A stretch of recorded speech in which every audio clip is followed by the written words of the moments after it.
ॐ जननीं शारदां देवीं रामकृष्णं जगद्गुरुं पादपद्मे तयोः श्रुत्वा प्रणमामि मुहुर्मुहुः। श्रीमठे नित्य विराजित भगवान श्रीरामकृष्णेर चरणे भूमिष्ठ प्रणाम जानाई। जगज्जननी श्री श्री मा शारदा देवी, युगाचार्य स्वामी विवेकानंद एवं श्रीरामकृष्णेर मानसपुत्र स्वामी ब्रह्मानंदजीर चरणे भुवो भुवो प्रणाम जानाई। मंचे उपस्थित पूज्यपाद भजनानंदजी महाराज के भूमिष्ठ प्रणाम जानाई। संगे दुजन विदग्ध बक्ता रयेछेन डॉक्टर सोमनाथ भट्टाचार्य, श्री शक्तिप्रसाद मिश्र, तादेर सश्रद्ध नमस्कार जानाई। समागत सन्यासी ब्रह्मचारी मंडलीर चरणे विনত प्रणाम और नमस्कार। श्रीरामकृष्ण विवेकानंद भावानुरागी मंडली जाना समवेत हयेछेन तादेरो सश्रद्ध नमस्कार जानाई।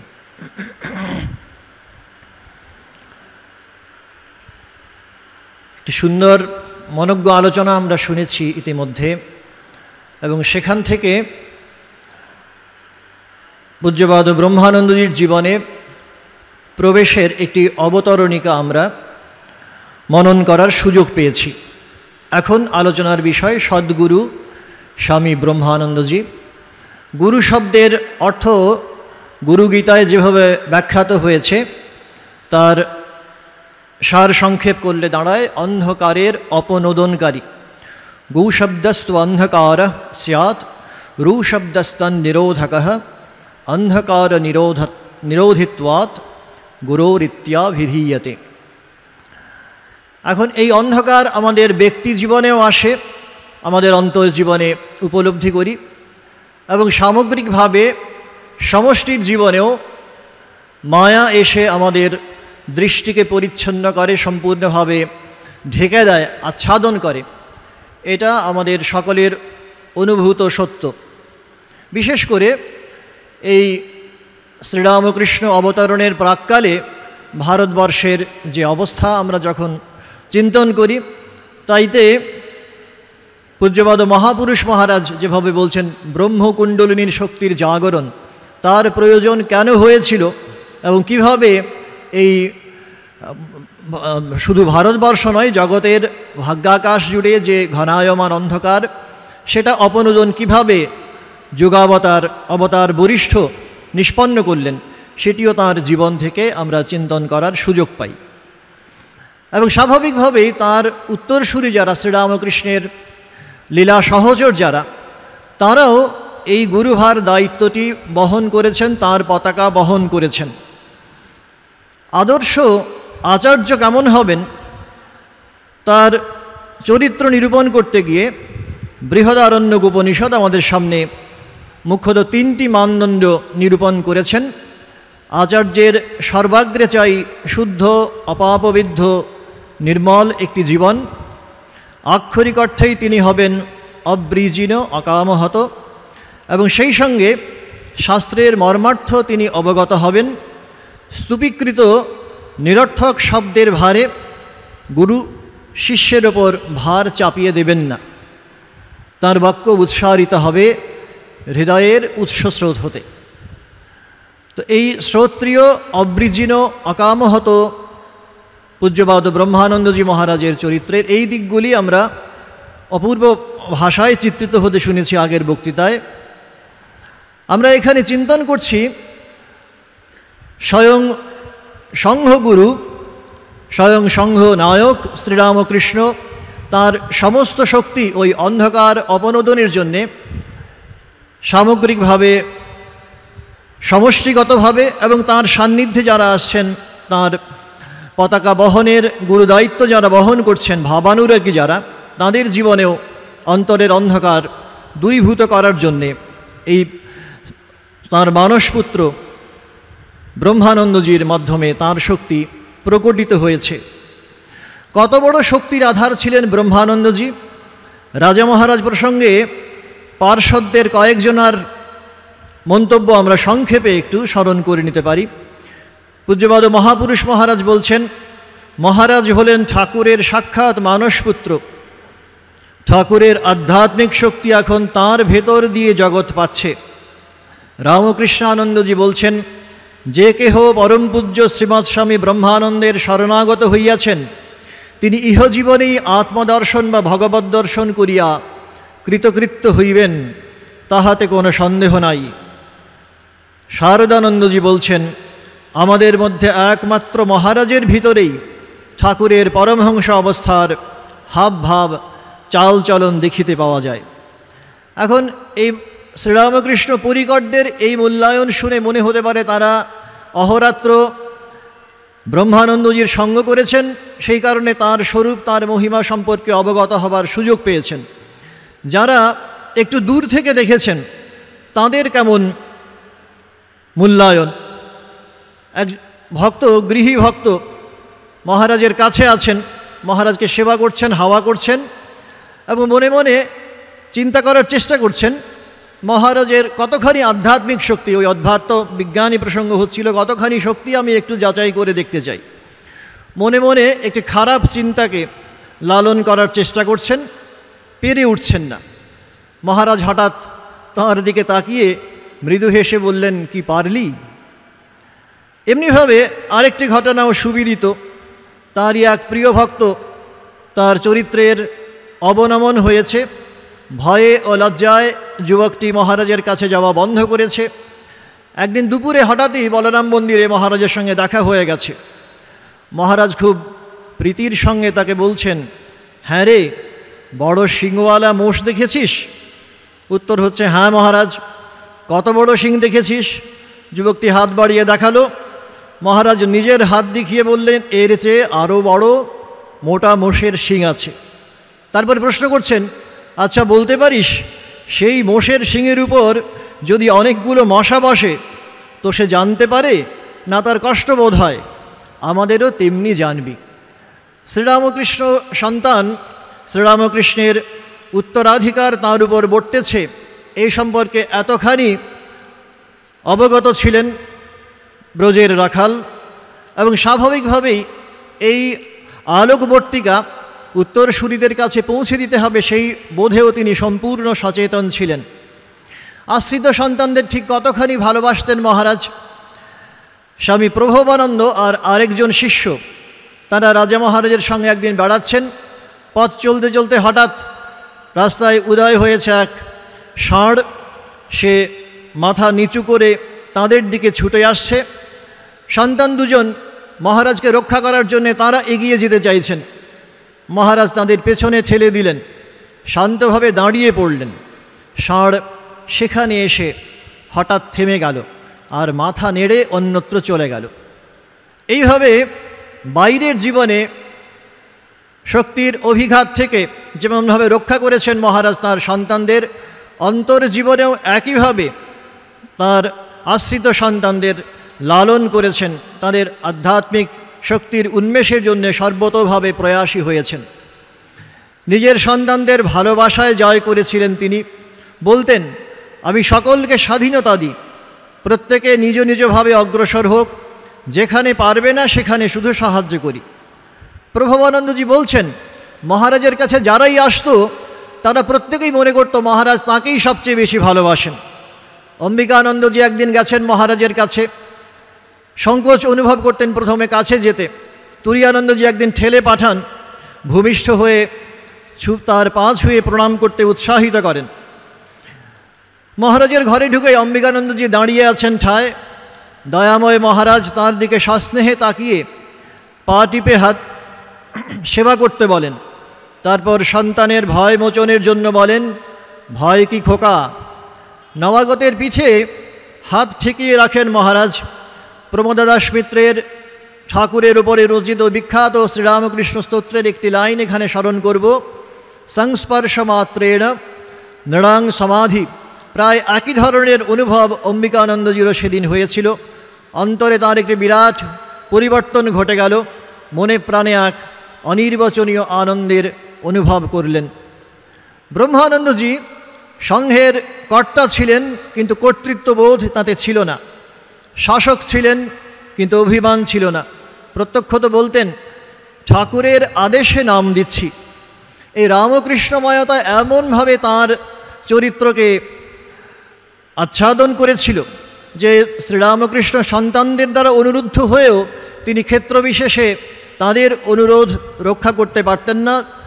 যাদের দীক্ষাদান করার জন্য পাঠানো হতো তিনি সবিনয়ে প্রত্যাখ্যান করতেন। আবার অন্যত্র ক্ষেত্রবিশেষে তিনি যখন ঠাকুরের কাছ থেকে প্রত্যক্ষ প্রত্যাদেশ লাভ করতেন তখন নিজেই ডেকে নিয়ে প্রিয় সন্তানকে দীক্ষাদান করতেন। প্রশ্ন করতেন সন্তানদের, আমায় ভালোবাসিস তো? শরীর পরিত্যাগের প্রাক্কালে সেবক মুক্তেশ্বরানন্দজিকে ডেকে বললেন, ঈশ্বর আমাকে একটু ভালোবাসিস। যিনি একবারও মহারাজকে দেখেছেন তার গুরুগম্ভীর ভাব, শান্ত সরল স্বভাব দেখে মুগ্ধ হয়েছেন। শিষ্যদের উদ্দেশ্যে তাদের অধ্যাত্ম জীবন নির্মাণের জন্যে বদ্ধপরিকর ব্রহ্মানন্দজি বারবার বলতেন, কিছু কর, না খাটলে কি কিছু হয়? তোরা ভাবছিস যে আগে অনুরাগ ভক্তি হোক তারপর ডাকবো, তা কি কখনো হয়? অরুণোদয় না হলে কি আলো আসে? দেখছিস না অবতার পুরুষদের পর্যন্ত কত খাটতে হয়েছে, কেউ না খেটে কি কিছু পেয়েছে? বুদ্ধ, শঙ্কর, চৈতন্য এদের কত তপস্যা করতে হয়েছিল। লাগ দেখি একবার জোর করে, দেখবি মনের সব শক্তি এক করতে পারলে আগুন ছুটে যাবে। লাগ জপ করে হয়, ধ্যান করে হয়, বিচার করে হয়, সবই সমান, একটা ধরে ডুবে যা। উত্তম বৈদ্যের ভূমিকায় অভিনয় করতে গিয়ে অনেক ক্ষেত্রে মহারাজ তার সন্তানদের বকাঝকা করেছেন, ভর্ৎসনা করেছেন। কাশীতে এমনিভাবে একজন সেবককে কঠোর ভাষায় ভর্ৎসনা করেছিলেন। খানিকক্ষণ পরে তাকে শান্তভাবে বসে থাকতে দেখে সতীর্থ বিশুদ্ধানন্দজি তাঁর শঙ্কা নিবেদন করলেন। তিনি শুনে হেসে ফেললেন। তারপর ডান হাত মুখের কাছে একবার ঘুরিয়ে বুকের কাছে এনে বৃদ্ধাঙ্গুষ্ঠ দেখালেন, যেন বলতে চাইলেন, ওসব যা দেখছো মুখে, ভেতরের কিছু নয়, মনে কোনো রেখাপাত করে না। অধ্যাত্ম জীবন নিয়ে স্পষ্ট নির্দেশনা মহারাজ দিতেন সন্তানদের। তাদের সংখ্যা তখন স্বল্প, কিন্তু স্বমহিমায় উত্তর জীবনে তারা ভাস্বর সূর্যের মতোই উজ্জ্বল। বিশুদ্ধানন্দজি তাঁর স্মৃতিকথায় বলছেন, আমি তখন মাদ্রাজে রয়েছেন, বলছেন আমি তার সেবক, খুব আনন্দ পাচ্ছি মহারাজের সেবায়, জপ ধ্যান করি না। তো ওইভাবে গাড়িতে যেতে যেতে যাত্রাসঙ্গী রয়েছেন শশী মহারাজ, কৃষ্ণলাল মহারাজ রাজা মহারাজকে বলছেন, জিতেন আপনার সেবক হয়ে থাকতে চায়, অন্য কোথাও যেতে চায় না। মহারাজ সঙ্গে সঙ্গে রিয়াক্ট করছেন, উত্তেজিত হয়ে বলছেন, কাজ আর উপাসনা চলবে যুগপৎ। জিজ্ঞাসা করলেন, জপ ধ্যান করিস? বিশুদ্ধানন্দজি সবিনয়ে বলছেন, না, আপনার সেবাতেই খুব আনন্দ পাই। মহারাজ সঙ্গে সঙ্গে সন্তানের ভুল ধরিয়ে দিয়ে বলছেন, না, জপ ধ্যান করবি, কাজের সঙ্গে জপ ধ্যানও চাই, তাঁর উপর ভালোবাসা আনবার জন্য। স্বামী জ্যোতিষ্বরানন্দজিকে মহারাজ বলেছিলেন, দেখ, শরীর মন সংসারকে দিলে সংসার সব নষ্ট করে দেয়, ভগবানকে দিলে তিনি সব স্বাস্থ্য, চেহারা, মন ভালো অবস্থায় রেখে দেন।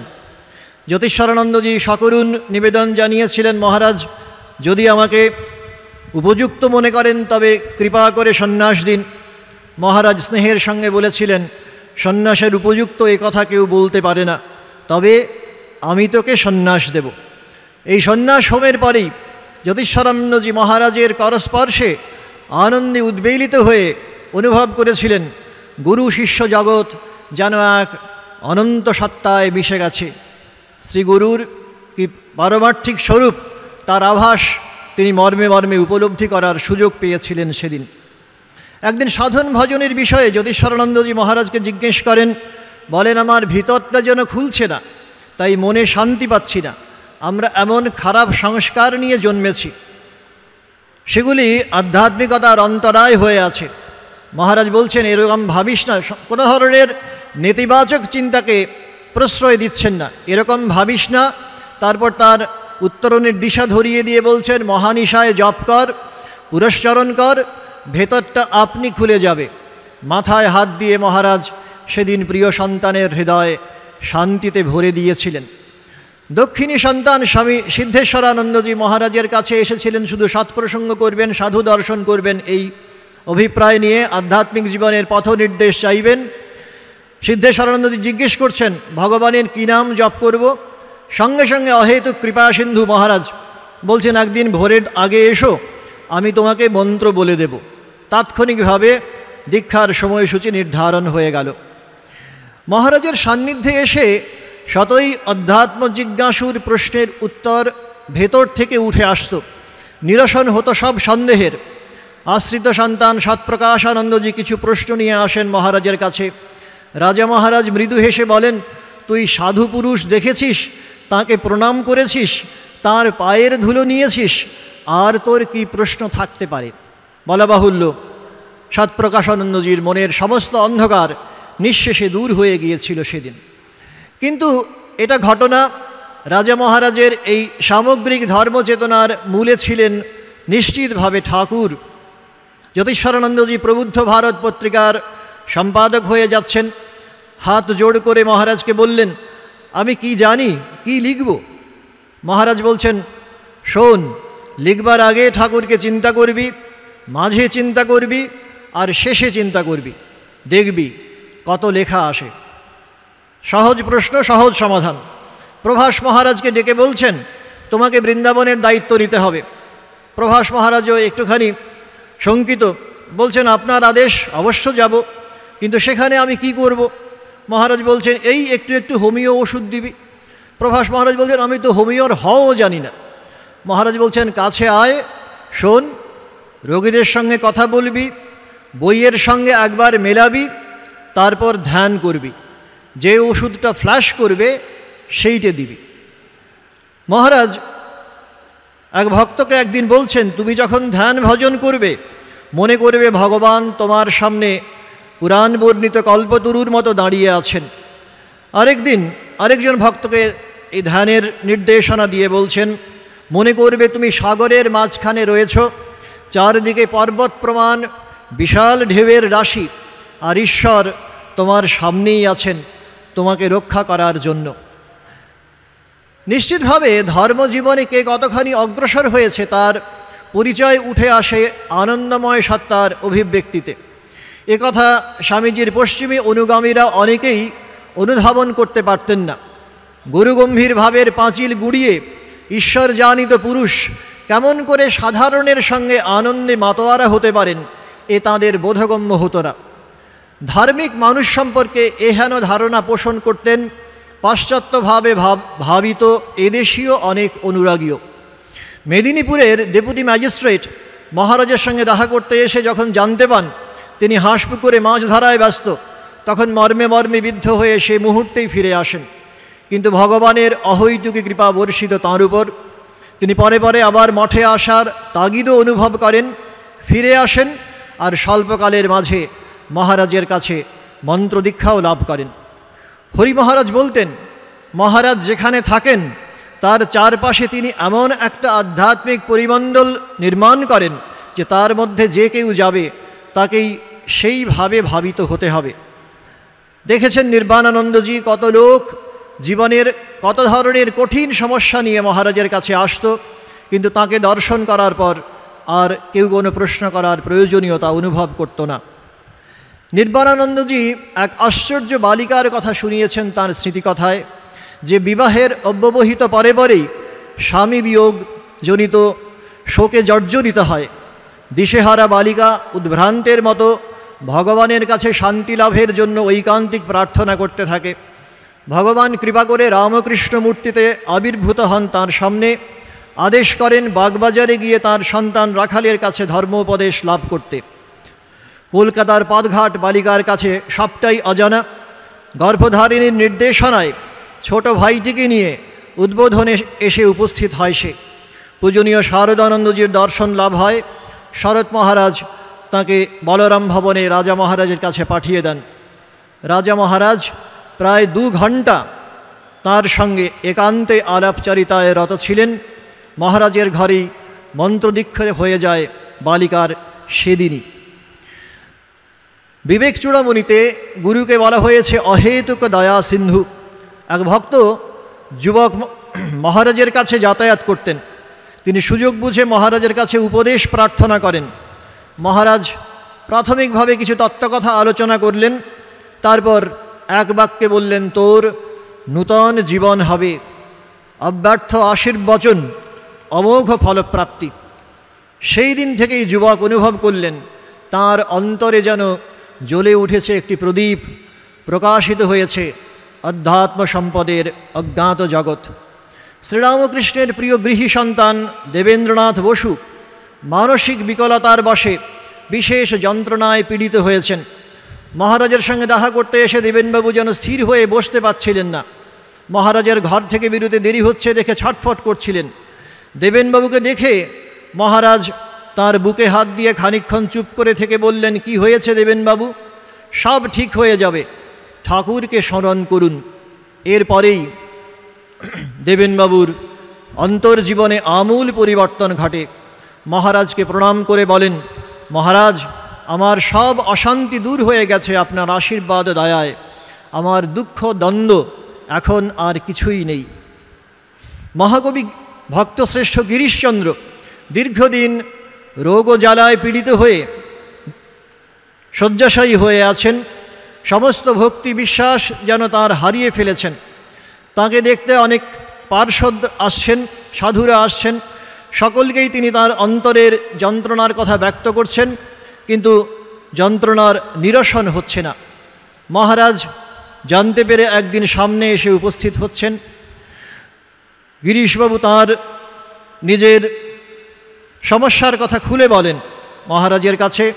হেসে বললেন, মহারাজ, ওই নিয়ে মাথা ঘামাচ্ছেন কেন? সমুদ্রের ঢেউ ওঠে নামে, মনের স্বভাবই তাই, কাজেই চিন্তার কিছুই নেই। আপনার এখন যে এরূপ হচ্ছে তার মানে আপনি শিগগিরই খুব উপরে উঠবেন। মনের ঢেউ একটু শক্তি অর্জন করে নিচ্ছে মাত্র। মহারাজ চলে গেলে গিরিশবাবুর মনে হলো তাঁর প্রাণের শুষ্কতা কেটে গেছে, বিশ্বাস ফিরে এসেছে, মন উচ্চতর ভূমিতে আরোহণ করেছে। যেখানে যেতেন মহারাজ সেখানেই ব্যক্তিগত স্তরে তো বটেই, সমষ্টিগত স্তরেও সকলের মনকে ঊর্ধ্বতর ভূমিতে এইভাবে তুলে দিতে পারতেন অনায়াসে, অক্লেশে। সেবক ঈশ্বর মহারাজকে একদিন প্রেমানন্দজি জোর করে মহারাজের ঘরে নিয়ে গিয়েছিলেন। বলছেন, চল বেটা, তোকে মহারাজের কাছে নিয়ে যাই। টানা হাঁচড়া করে নিয়ে গেছেন। মহারাজের কৃপা প্রার্থনা করেছেন, তার পায়ে সঁপে দিতে চাইছেন। মহারাজ বলছেন, আজকে হাতের তেমন অবস্থা নেই। বলছেন, আজ আমার হাতটা ঠিক নেই, আজ হবে না, বরং তুমিই একটু দেখো। বাবুরাম মহারাজ জোর করে ঈশ্বর মহারাজকে মহারাজের পায়ে সঁপে দিয়েছেন। তারপর অদ্ভুত পরিবর্তন, মহারাজের ভাবান্তর হচ্ছে। তিনি যেন অন্য জগতে, ভাবজগতে সমাসীন হয়েছেন এবং উপস্থিত যারা আছেন প্রত্যেকে মুহূর্তে অনুভব করছেন তাঁদেরও চিন্তার ঊর্ধ্বায়ন হচ্ছে। বাবুরাম মহারাজ নিজে মহারাজকে সাষ্টাঙ্গ প্রণিপাত করছেন, আর কাছে যারা আসছেন সকলকে ডেকে বলছেন, মহারাজ কল্পতরু হয়েছেন, তোরা সবাই চলে আয়। আমাদেরও মনে হয় আমরা যারা তাঁর এই অদ্ভুত দিব্য জীবনের সংস্পর্শে আধ্যাত্মিক পরিমণ্ডলে আসার সুযোগ পেয়েছি, সকলের সামনে এই অদ্ভুত সুযোগ উপস্থিত। মহারাজ কল্পতরু হয়ে আছেন, ছিলেন, আছেন এবং থাকবেন। তাঁর চরণে সাষ্টাঙ্গ বিনত প্রণাম। ওং শান্তি শান্তি শান্তি। হরি ওং তৎসৎ। শ্রীরামকৃষ্ণার্পণমস্তু।